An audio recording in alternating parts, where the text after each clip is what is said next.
going to blame that, it won't be the presentation. I've taken the topic of designing things for learners to do, and my presentation is going to, just make sure you're okay hearing me at the back?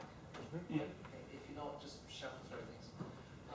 It's about designing things for learners to do, and really focusing on the principle of activity, and my co-presenters are also going to be looking at activity, and this really, not necessarily right today, but there's a sea change going on in education technology at the moment, moving away from the stuff, the shiny things, the things with the flashy lights, to focus more on the things that you do with the technology, and activity being the primary focus of education as a whole, and certainly a responsibility of educational technologists.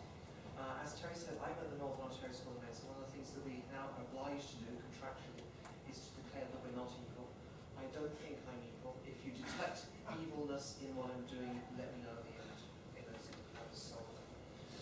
And as Terry said, I'm the Associate Dean, I'm the Assistant Dean for Curriculum and Planning, therefore, which at the Northern Ontario School, and I'll talk a little bit about that in a minute. An Assistant Dean for Curriculum and Planning means that you're a medical education generalist. You get involved in anything and everything that's happening within the school, undergrad, postgrad, CME, faculty development, all those different things. And as such, I get to wear lots of different hats, and that's one of my hats that I wear sometimes. That's the hat I wear when I'm being the acting director of simulation. We haven't actually decided who the director of simulation is, so everybody just acts like it, and that's me acting as the director of simulation. This is Ontario. How many people have been to Ontario in the audience? About a third of you. Got a pretty good idea that Canada is really big, and Ontario is really big within Canada.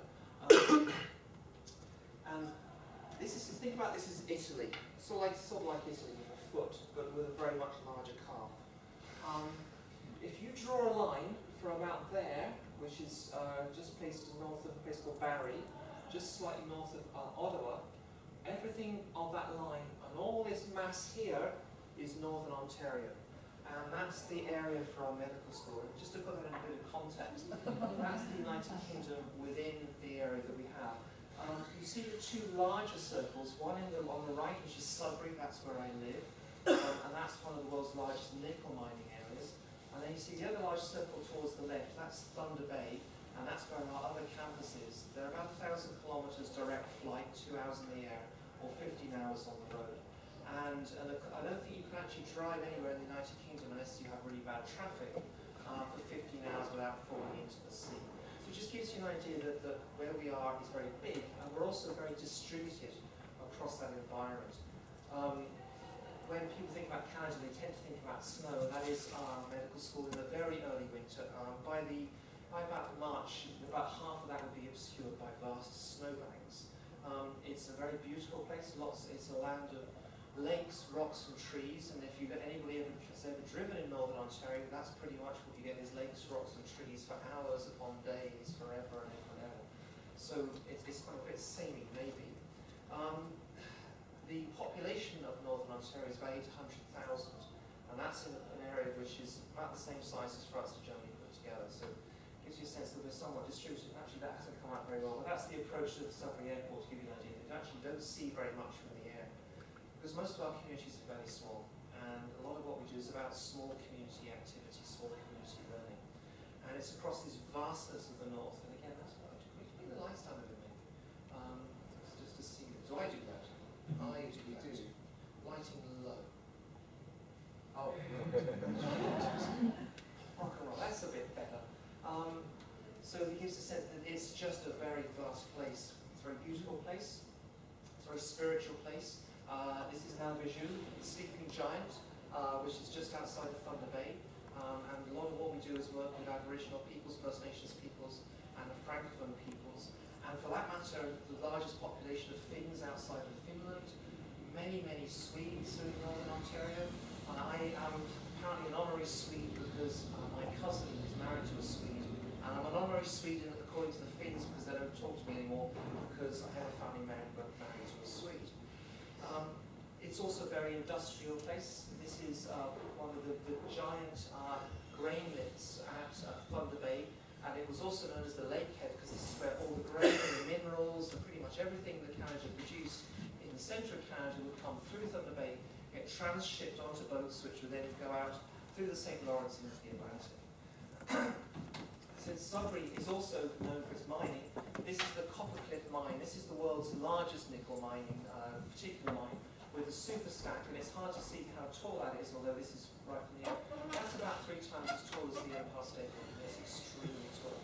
The principle being you have nickel binds to sulfur, and when you crack it off, you produce lots of nasty sulfurous stuff. And Canada, being very responsible, has decided he wants to make it the United States problem. And Chicago is pretty much downwind of us, and therefore we are gradually dissolving Chicago. As a medical school, we have had a lot of impact. And one of the more interesting things we've had recently is they made a television series about us. So there is now a thing called Hard Rock Medical. It's about a Northern Ontario medical school. It's loosely based on us, and that's the very sexy dean. I'm afraid our dean isn't quite as sexy as that. But the statement about our students are going to have to practice medicine in a bow of a canoe or 5,000 feet below ground does actually stand. That's the kind of place it is. And we do actually have real medical education going on, including some idiot being made up to look like they're damaged in the corner. So just to remind you that although it's a very beautiful place, there's lots of people, there's lots of culture going on there, it's also very much a real medical school. Now when I left Canada 5 weeks ago, it was still the sunshine. That was just in my garden, a hummingbird. They like red flowers and stuff, so you plant lots of red flowers and hummingbirds come. When I go home tomorrow, it's probably going to look rather more like that. They've had frosts for the last week, and we're likely to get snow within the next few weeks. And once the snow comes, it'll be there for some time. That's the reminder I actually should be on my talk and talk about what we're actually doing here.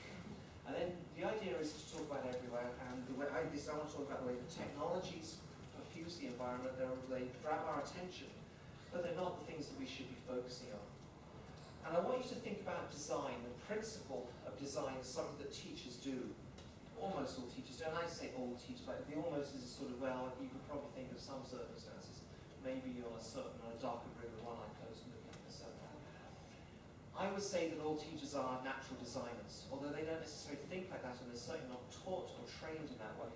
And design as a form of praxis is intrinsic to the way that teachers work. I want to take you through that idea. Now you may be aware of this idea of instructional design, and it may be called something else in the UK. Although I've been in Canada for about 6.5 years, I've started to lose track a little bit what words you use here, and hopefully you're understanding the words I'm using. In North America, it's very much called instructional design, and it's a field that's it has its own beliefs, its practice, and one of the things it says, you can design something that will make learning happen. There is a causal relationship. You can wave this thing at the learner, and learning will happen. Or the learner can be in the presence of, or touch it, and somehow learning will happen. It's a little bit sort of prejudicial, but there is this idea that technology, that stuff affords learning. And what I'm hoping to do is get across is that it's not stuff but activity. And therefore there are 4 areas that instructional designers, educational technologists, and pretty much every teacher get involved in. That you design things for learners to use. And that may be, some of you might write chapters in textbooks, you might make little learning objects, you may post things online. Probably you wrote PowerPoint slides. Anybody not ever made a PowerPoint slide? You're all designers, excellent. So you design things for learners to use. Or you might design things for teachers to do, or learners to use, or teachers to do. There's a real mix of the things to use and the things to do, and whether it's focused on the learner or the teacher. And I'm going to try and put this in the context of activity theory. Okay, so everybody's going, oh, it's after lunch, and now she's on to the theory. I'm trying to do this quite light touch. Activity theory is something that is gaining ground as a mechanism for looking at how humans interact with each other. It has its roots in a lot of Russian thinking of the 20th century, and in the sense that it was politically unacceptable, is only recently perfused into the West, largely through the work of Ellaway Engström, who's in Helsinki. And the idea of activity theory is that the activity, things people do, should be our primary focus. And you think, well, why should you do that? For those of you who are involved in medical education or health professional education, and I'm assuming that sitting in a medical school and talking to you this afternoon that you have some passing interest in that, is the dominant discourse within medical education or with health professional education tends to be psychological. It's usually mostly cognitive psychology. It's about what happens in the brain. And if you look at all the papers and the research is about what people are thinking, and not necessarily, in fact very rarely, about what people are doing. Now, for those who have more of a neuroscience background or are aware of what's going on, we can't peer into somebody's head at the moment and see the word cat appear across a neuron. We don't know what learning looks like directly. We certainly can't do the matrix thing where we can plug in a cartridge and somehow they can now fly a helicopter. We don't have anywhere near that ability. And therefore, the idea of using cognitive psychology pays a lot of dividends, but it's not the only thing to look at. And activity theory is a growing discourse, a growing way of looking at medical education in a different way that allows you to ask different questions and answer things in different ways. Now, Leontev, who was, how many of you have heard of Lev Vygotsky? About a third of you. Vygotsky was a psychologist and educationalist from around, must have been born just in the start of the 20th century and went through to about the 40s or 50s. And you've probably heard of zones of proximal development, where you can look at how the quality of somebody's learning is the difference between how well they perform with help and how well they perform without help. Simple idea, very rich, very, very important. Vygotsky had a very important student, Leontev, and Leontev was one of the real founders of activity theory. He said you can look for 3 levels of granularity in activities. The activity as a whole, and he called that objectives, and he talks about the specific ways in which the objectives are to be addressed, actions, and the stepwise processes that go to make up these actions. You can divide down, you can pull apart and look at different components of these. So let's have a look at this maybe a bit more. So an operation is what the learner does to get through an activity. So that might be clicking on something or reading something. It's the stepwise things they need to do this task. And those things are usually encoded into the tools and technologies that people use. How many of you have ever done some sort of physical simulation, like mannequins, or, again, a few of you interested, maybe a few more. Those of you who have used a mannequin will be very aware that it's very good at doing the things it's designed to do, and that's pretty rubbish at doing everything else. If you've used the layer-down mannequins, they are all based on one large Swedish gentleman, and if you've used the Meti mannequins, they're based on a very large Italian gentleman. And you can really only have people who look like they have interchangeable genitalia, but not the rest. They don't sit up, they may blink, but they can't turn their heads and so on. They're designed to do some things and not other things. And those actions that they allow you to do, to take a pulse here, maybe a pulse here, a pulse here, pulse here, and maybe a pulse here, but not anywhere else. You can listen to heart sounds in some places, but not others. Those actions are intrinsically built into the artifact. The way that you're in a lecture theatre now, there are actions, there are things you can do right now and things you can't do. You can certainly, you're sitting down, so you can do things sitting down, you have a table in front of you, you're all pointing in the same direction, but there are things you can't do. It's not easy to actually make tea or to do a little dance. Let's say that we wanted to do some problem-based learning in here right now. It's very hard to turn everybody around and cluster in a group. So there are a lot of things, the environments and the tools and the things we use that allow you to do certain kinds of actions, certain kinds of ways of learning, certain operations. Actions are about what the activity is supposed to do, what it's supposed to achieve, how do you act, is the task as a whole, not the stepwise components. Activities may use technologies. So for instance, you might say an activity is getting to work in the morning. And for some of you that means walking to the tube station, getting on the tube, arriving in Tooting, getting off the tube and walking here to the hospital. And there are actions of getting on the tube and walking and so on. The activity is getting to work. And it has the goal of getting to work at the end of it. So you can separate out the things, the actions, the operations from the actions. And you can have different operations to different actions and different technologies and different components that allow you to achieve the activities in the same way. And then again, the Leontiv's model of goals talk about what it's actually supposed to achieve. What does it mean? So it achieves this particular outcome. It achieves this particular requirement. It means the medical school is accredited. It means the learners are happy, or whatever it is. And I'm not quite sure where you all want to keep your learners very happy, but the NSS seems to have become something that is obsessing all of you. I'll move on from that. We'll come back to it. We'll come back to it, right. So let me give you an example. That was a sort of quick sort of bolus of theory. Let me just pick that apart. Let's let's look at the EPBL at St. George's, and I'm hoping most of you are familiar in some way with what's happened, and if not, you're about to find out about it. Virtual patients are on the screen constructs, they're artifacts, things that give you text and clickable options, and then if you click on a certain thing, you go to something else and something else. It's almost like, has anybody ever done a choose your own adventure book? Where you sort of turn, you're in the dungeon of despair, so you can change page 56. Same kind of thing. There is a standard, and I've been looking at this over the last week or so with your various colleagues. There is a standard set of actions that is repeated again and again within the EPBL. A series of information is given, and then they're asked what would they do now, and they have to think what they might do, and then they're given what will you do now from the options available to you. And that's what the artifact allows you to do. It provides information, and asks questions, provides options. But the other component of this is not in the artifact, but of course it's in the operations. It's what the learners do. So the learners presented with the information, review it, write on the whiteboard, and start developing some differentials. And they do that progressively as the information is provided. And then when they're asked what they might do, they come up with their own list of options. And then when they ask them, what will you do given this set list, they compare their own options to the official list, and they make a decision about what they're going to do. And when you can say, okay, where's the learning? Well, it's not here, it's here. It's not in the technology, it's in the activity that's built around the technology.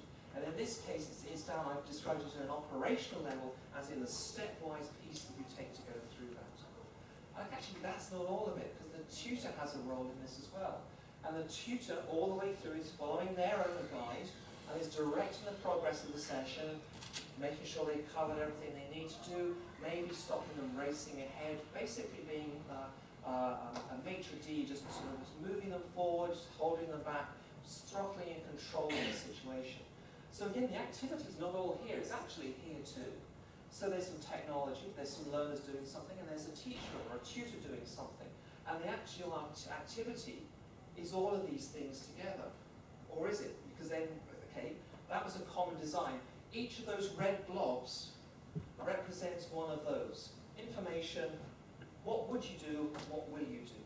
And there is a sequence of these that were connected between the artifact, what the learners are doing, and what the teachers are doing. And then there's usually some kind of start, briefing, orientation piece, and there's usually some kind of end piece within a single tutorial. But of course there isn't just one tutorial, there are 3 tutorials, 2 of which have quite a lot of these same kinds of activities, and a 3rd tutorial, which is actually usually a bit simpler about debriefing and closing off the case. And this pattern gets repeated again, but that's not the only thing in the activity.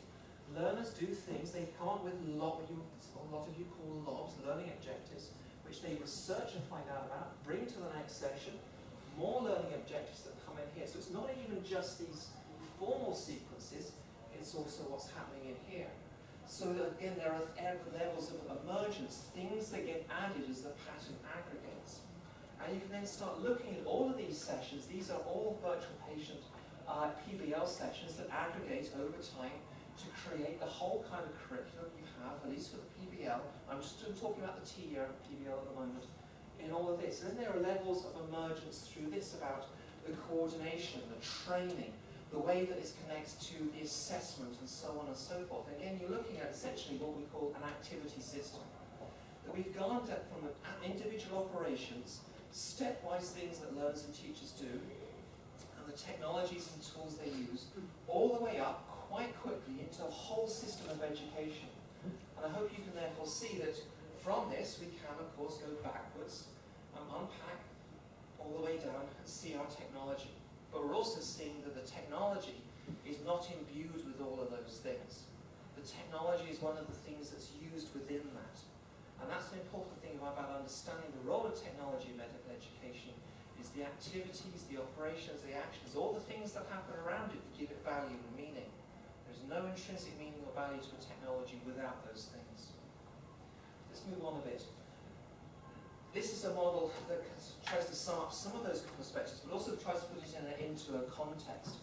The encoded activities, which essentially those operations, tend to be within the learning resource. the actions, the things that they actually achieve some kind of objective, tend to be around a resource, called the construction activities, and the goals tend to be symbolic. What do they represent? And this is important to understand this piece because it does tie to who actually is speaking about what part. Instructional designers, educational technologists, and to an extent teachers who are involved in designing these things will find their focus up here. The teachers are actually using these things will tend to find their focus here. And the managers, Andy in his suit, will find themselves over in the bottom right. They are interested and focusing on different things. They have different levels of responsibility.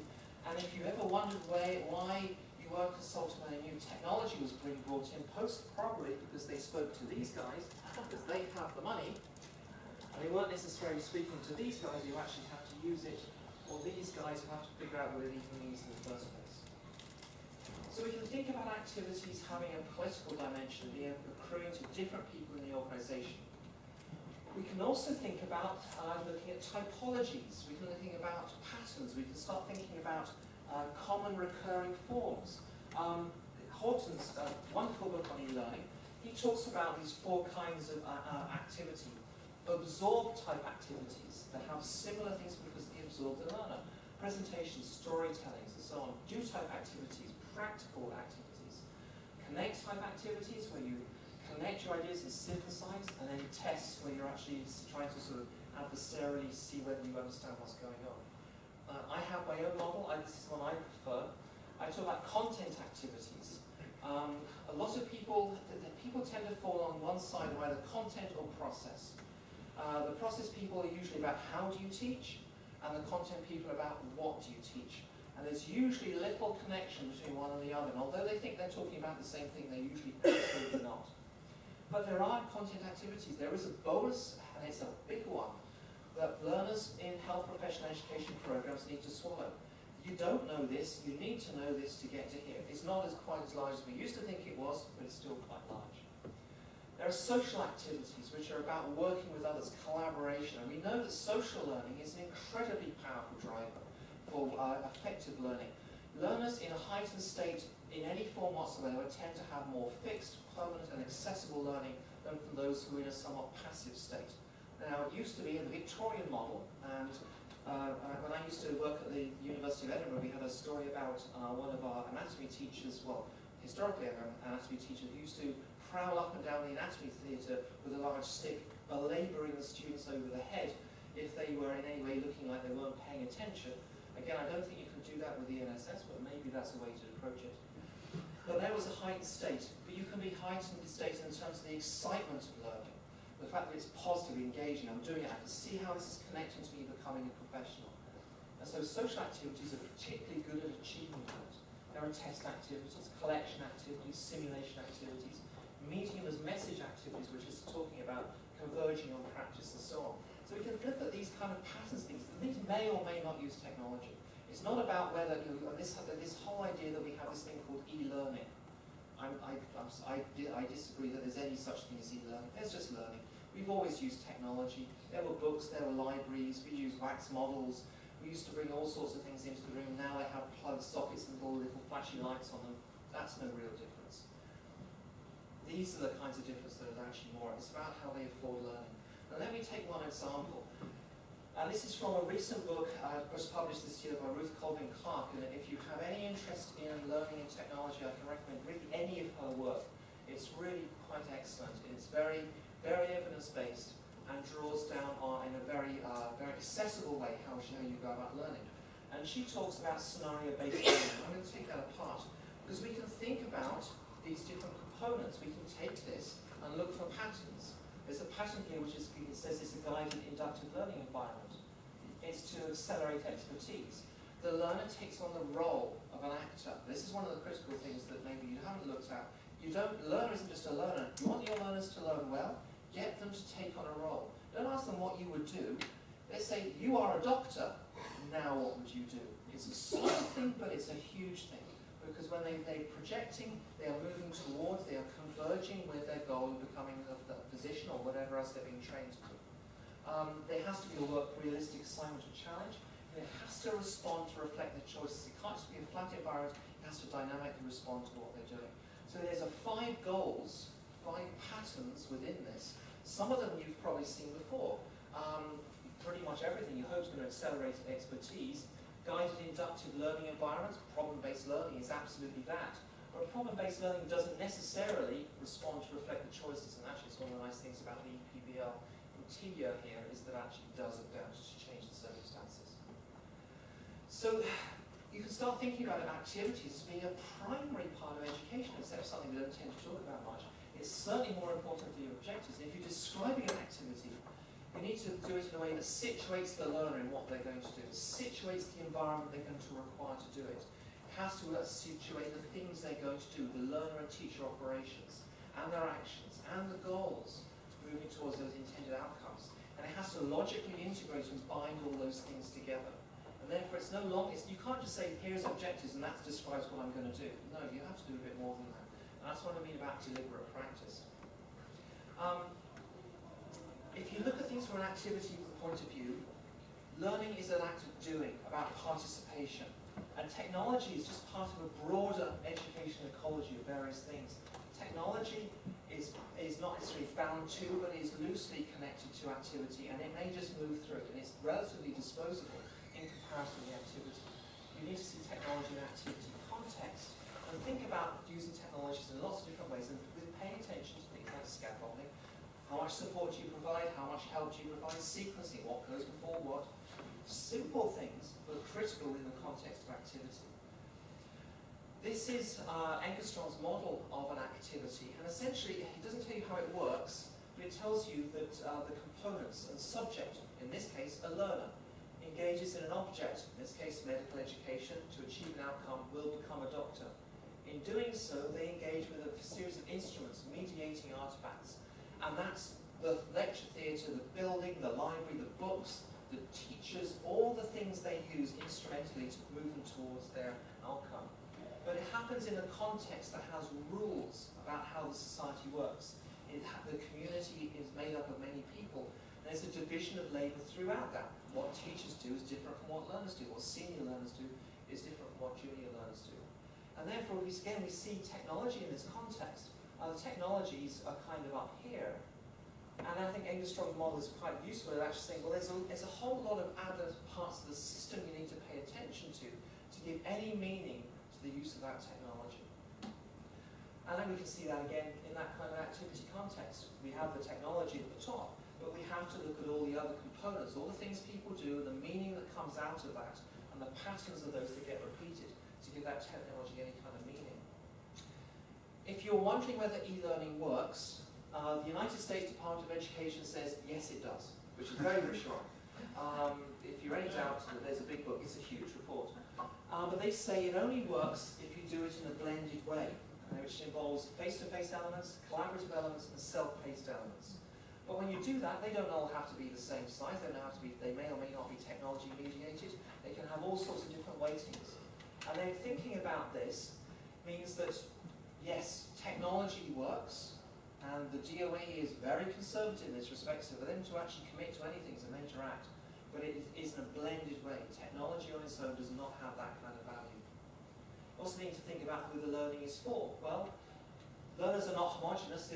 We tend to think of them as just the class, but for those of you, how many people teach in the room? Most of you, okay, so I'm hoping you'll recognize some of this. The smart students use everything. It doesn't mean they need to, but they will anyway. Maybe they're us, maybe we're the smart students. Every learning opportunity, they will just suck it up, whether they need to or not. And the learners who really need to are the ones who tend pretty much never to. And therefore you need to think, when you're designing some kind of activity, who are you focusing on? Is it just the generic, undifferentiated learner? Or are you focusing an activity that's particularly going to target the ones who need the support more than the ones who don't? Or maybe you're looking for excellence. Maybe you want to actually open up the smarts and see who the smarts within the smarts are. And therefore your activity needs to think about the learner. You can't dissociate the learner. You can't desituate the learner from the learning activity. You need to think about the learner within that context. You also need to think about what the learning is for. In the broad sense of learning, you can think about learning for its own sake. Well, you know, you watch TV, you want to read a book, you want to go to the gallery or the museum, you want to find out about something that's jolly interesting. But mostly it's for a goal. And there's also a difference between academic and professional learning, in the sense that academic learning is usually within an academic discipline, whereas professional learning is based on practice, although you can say training is a practice, and academic is more practice. But health professional education is profoundly goal-oriented. It's clearly pointing at producing practitioners. Yes, there are lots of civilized society things about turning out very fully rounded people and good citizens and all the rest of it, but really it's about creating good professionals. And teaching and learning within health professional education should therefore converge on the goals it's trying to teach. And therefore the activities should converge on these goals. You shouldn't engage in things that don't point towards, converge, make sense, have some kind of validity in the goals you're trying to achieve. Not least partly because they're more acceptable and meaningful when they are aligned, when they converge. But also, if you don't, then you like to use the learners. And a critical example is virtual reality. In the United States, the Department of Defense, who are actually bigger than the Department of Education, but they're probably bigger than most things, have sunk untold millions of dollars into virtual reality training for health professionals in the American military. And they have come round and round again to find actually the best way to train is to have real people working together. So you can compromise. If you can't do that, then you can provide a virtual reality piece. But if you have to, you have to do the face-to-face. And why? Because a virtual reality diverges from medical practice. Because medical practice is about people working with people. It's not about people working with machines or working with virtualized people. The more a person is a person, the more the practice is real. And therefore, the idea of augmented reality is showing a lot more convergence with medical practice as an educational form of virtual reality. So we can look at design patterns. We can look at all these different patterns. And I've already talked about how there's a recurring pattern in all of this, which means we can think about reusing activities. Learning to be a teacher is not easy. We have to figure out lots and lots of stuff. But we can look at activities as patterns now. That happens already. You adopt your problem-based learning here, and that problem-based learning is reasonably described as an activity. You have 8 students that are in, you have a facilitator, they look at a problem for a bit, they go and do some research, they come back together and solve it, and they move to the next one, and so on. It's a reasonably well-understood pattern. But it doesn't mean that patterns are necessarily recipes. It doesn't mean that you completely copy what somebody does and just keep doing it in a cookie-cutter way. Think about pattern as repertoire. Think about it more as a jazz musician or as somebody, a fine artist, who's learned a lot of technique, and you apply it dynamically and in different ways to the adapting circumstances. So pattern is useful, but not pattern as constraint, pattern as repertoire. And if you think about how you teach, I would hazard to guess that most of you will teach by adapting to the circumstances and drawing on your repertoire. And the things that make you better teachers are the things that increase your repertoire and this range of situations that you can adapt and find a learning solution to. So you can find patterns as repertoire, but also as in terms of accountability. If we can talk about what we do in a more deliberate way, and again I go back to the research literature, people don't say what they do. Paper after paper is published with 5 or 6 pages of statistical results and 1 sentence on what they actually did with the learners, and that's not good enough. So patterns of accountability, patterns of scholarship that are explicit, deliberate, and collaborative. So as a quick reprise, I've probably about 2 or 3 minutes left on my presentation. Think about activities and organising principle. We can think of different levels of activity design, different classes. I've given scenario-based learning. I think it's a good exemplar. It's a very useful one, but there are others. You need to see technology in an activity context rather than separate from it. And it's about the scaffolding and sequencing, as I talked about before. So I would like you to think about what deliberate practice looks in this area. I'd say teaching health professionals is an art, it's a craft. That includes skills in design for learning. And in doing so, you need to understand how the role of design in being a teacher, being a deliberate educator, is being a deliberate designer. So if we think about activity as the organizing principle for the craft of your teaching, if we think about the things that we use only have meaning in the things that we do, we think about designing things for learners to use as being more important, designing things for people to do is more important than designing people to use. I just reversed consider activity than artifact.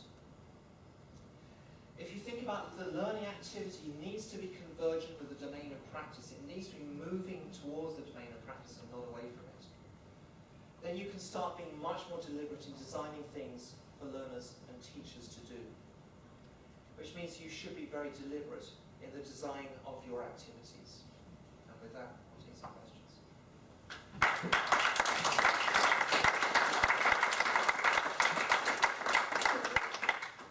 Rachel, thank you very much indeed. That's been brilliant. Do you want to just, you may be surprised that Rachel knows so much about our 2 year, and she's been here now for 2 years. Do you want to, 2 weeks? Seems like 2 weeks. 2 weeks. Those of us who've been working on those papers, it seems like 2 years. Do you want to say why you're actually here? Sure. So I've worked with St. George's on a number of projects in a sort of consulting area. I was a visiting professor here for a couple of years in the late 2000s, and was tangentially involved in the G304 project. Yeah. And what I've been here trying to do is to take the expertise, not just of the ELU team, but of all of the St. George's people involved in the TER PBL, and start writing it up, publishing it. You've done something quite remarkable at St. George's. I'm not sure if you realise it, but really something quite remarkable. And it needs to be understood, it needs to be shared, it needs to be tested, and it needs to be understood by the wider scholarly community. And the project I've been engaging with Terry and his colleagues over the last 12 days or so is to take the various projects and outputs from this work around EPBL and TER and turn them into a series of papers, and we're well on the way to getting them out there.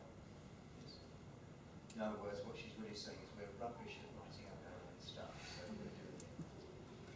We know something is. Yes, that's right. Gary.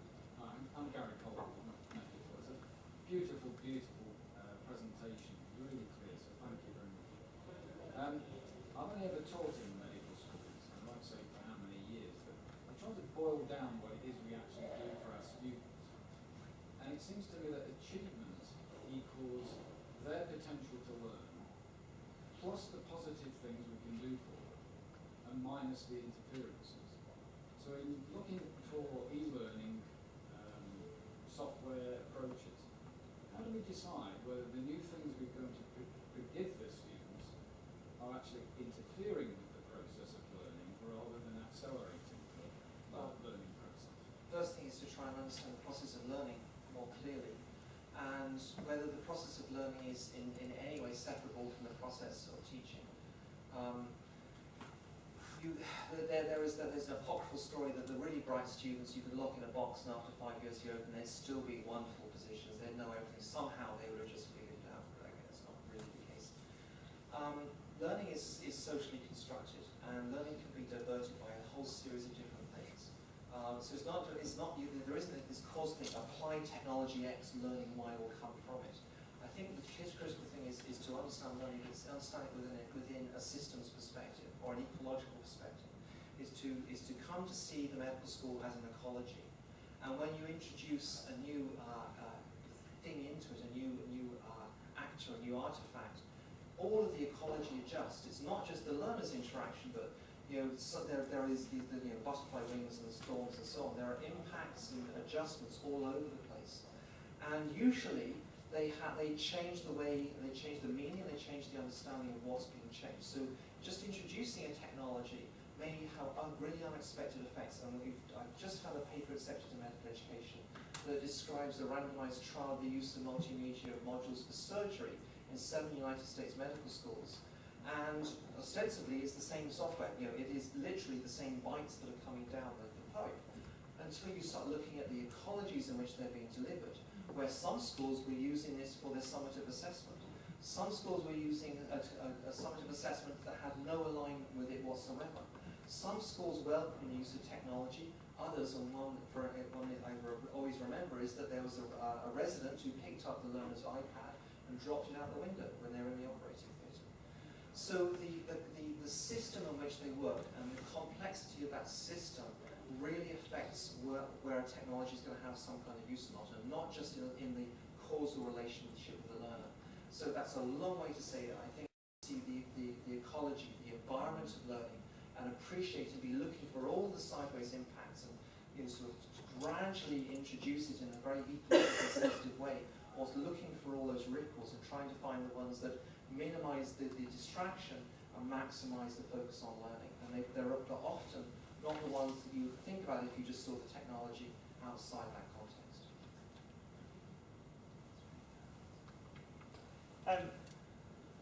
If activities should all be built towards goals, do you think there's any commonly misplaced activities that don't align with certain goals? Is there anything that you A see simple thing, frequently? a simple answer would, I would direct you to the work of John Biggs, an Australian educator who wrote a lovely one. I don't think the book was called this, but he came up with the concept of constructive alignment, which is, at its simplest level, is making sure all the parts of an institution make sense with respect with each other. From admissions to graduation, everything should be aligned. Well, you think, well, why wouldn't people do that? That makes perfect sense. Well, the reason people don't do it because they don't look to do it. They never think of things in a system. It's a similar kind of answer to the first question. It's a systems kind of perspective. So one thing would be to look at the work of people like Biggs. I'm not quite sure that flipped down, but I will just put that back on just to give some background. Right, back to it. I was to look at Biggs. But the other thing is to look at the activity in context. So I'm not going to say that an activity is definitely good or bad in a decontextualized way, but there are probably things that George's are doing, and there are definitely things in my own medical school and other places I've visited which don't align with what people are doing. Simple example is an institution that says, we believe in self-directed learning. You have to turn up to lectures, otherwise we're going to penalise you. The learners get a bit puzzled by this. Well, what does self-directed learning mean? Well, doesn't that mean that we get to choose? Well, it turns out, no, it doesn't. So the activity of creating one context, we are self-directed, and then setting rules, setting actions, setting things that then define things in different ways are different. If you look at another example is, where is it? I think it's Manchester, who does problem-based learning, and then they assess the problem-based learning on an essay. And clearly, writing an essay is an exact cognitive relation to collaborative clinical decision-making. Exactly. So those kinds of things, you have to look at it in the context, because you can't see the misalignment until you're in the context. It's almost like seeing the ripples or seeing the turbulence around an activity, rather than being able to define it and call it out without seeing it in that particular context. I think Manchester will stop there now. They probably heard you. Yes. Oh my God, what would we do? Any more questions?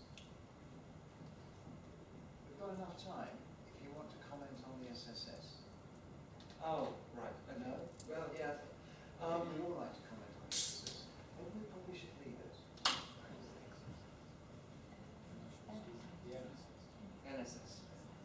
Okay, well, I'll say one thing, because I go back to Canada and I get away from this. As long as I get cheeky, they let me out through Heathrow. I think the United Kingdom has gone insane. The students need to have a voice in learning. They absolutely must. They are co-creators, and so my colleagues are going to talk to you about that. They are not passive recipients. They are absolutely bound to the process, but they're also not the experts. They are not the people who can say this is the way that learning needs to be defined, because frankly, this is the first time they're doing it. And there needs to be a partnership where there is some accountability for all partners to each other, but for any one to be too dominant. And in the past it used to be that the ivory tower was too dominant maybe. Now maybe the students is swung too far the other way and the students have become too dominant. There has to be a collaborative partnership, and it has to be focused on the goals. I'll go back to the second question. In my own medical school, we have a commitment to what we call social accountability and to community engagement. And as part of our orientation, we get our students on a bus and we take them to a poor or a disadvantaged community. And we point out, this is why you're here. This isn't about you. This isn't about all the grandstanding. I'm a doctor now. It's not that. It's about service. And once you set the tone for service and you set the goals, this idea that students have a right to demand what's going on is tempered by the responsibility of doing it in a way that also assures service. And I wouldn't say that ours is a perfect situation, but when students require or want to move something, they do it in a responsible way that has the context of ultimate service as the arbiter of what they're trying to achieve, and not just the satisfaction that they feel happier in themselves. And I think the UK's gone crazy. Well, I must admit, that's exactly what I heard at the last AA meeting. Everybody kept coming up saying, what's happened to the UK? Because that's all they seem to be talking about and nothing else. So, anyway,